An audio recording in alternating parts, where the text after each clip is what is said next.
CAC, Community Action Coalition, is a multi-purpose agency that serves Dane, Jefferson, and Waukesha counties.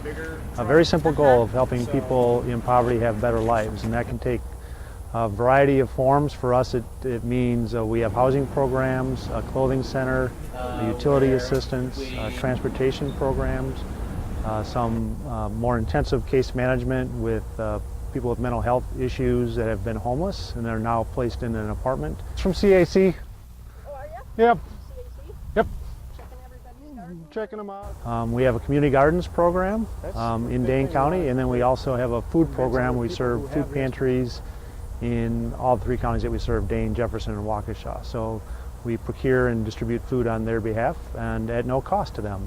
Typically like to describe to people what a food bank does is that a food bank is a food pantry for food pantries. So we don't serve the end client, but what we do is we procure food here and then we distribute that to the local food pantries. We have quite a bit of produce. This is some of the produce that came in from Black Hawk Pantry Garden last week. Food is coming in and going out every day.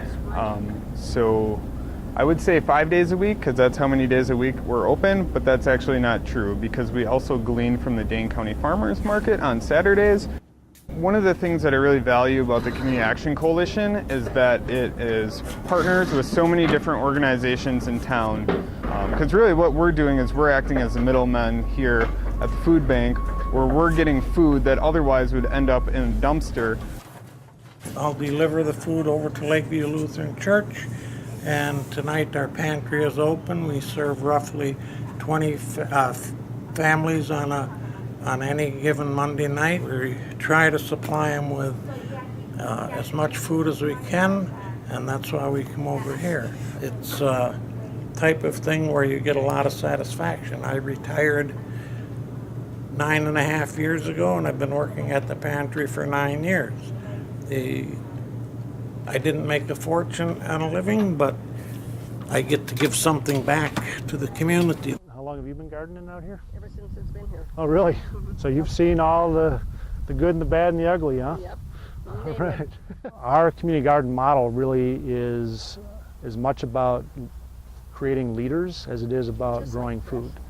And so while food is definitely important, it is, believe it or not the primary purpose of these gardens. Primary purpose is to get people to come out to get to know their neighbors, to form leadership teams, learn how to be leaders, to solve problems, they're purposefully socially and ethically diverse so that you have people of varying backgrounds, rich and poor and white and Latino and black, Hmong, all coming together to learn that they're really not that different from each other. Well, our community gardens program has been around for 30 years. Our food program probably a little bit longer than that.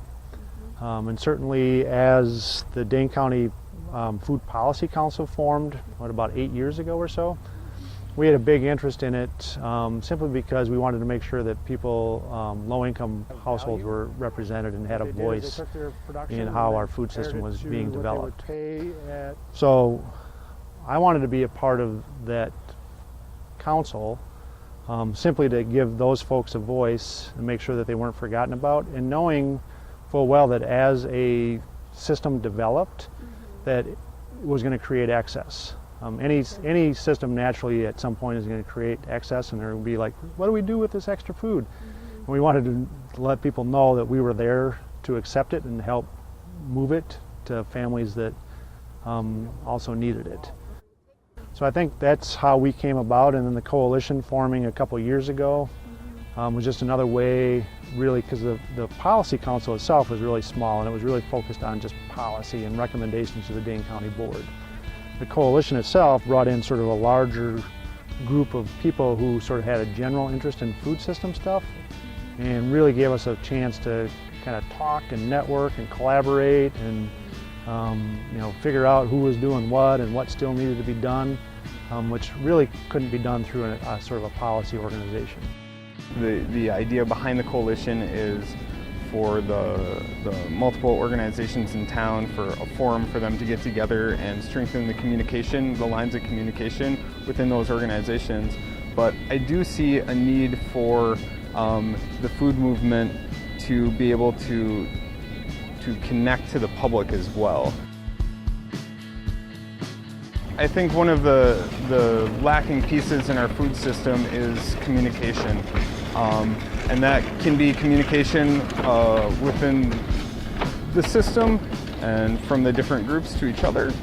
And I think that's what the coalition is working on. I also think that the movement as a whole could do a better job connecting to the public. As it relates to health, as it relates to people eating well. But I think as a system, providers need to come together, and the coalition provides that space for us to come together to figure out, when is it appropriate to collaborate, talk about different projects that we do. Funders definitely want to see collaboration, and then talk about, sort of what our niche is. So if it's appropriate that we collaborate and cross lines, then we should be doing that. If it's appropriate that we sort of stick within our lines, then we should be doing that as well. I think that one of the places that the coalition could go is have an online presence that helps facilitate that forum outside of those bi-monthly meetings, so that those communication lines can always stay open, not just conveniently every other month. I think the challenges of the coalition are keeping people interested, definitely. Keeping them interested and active and participating.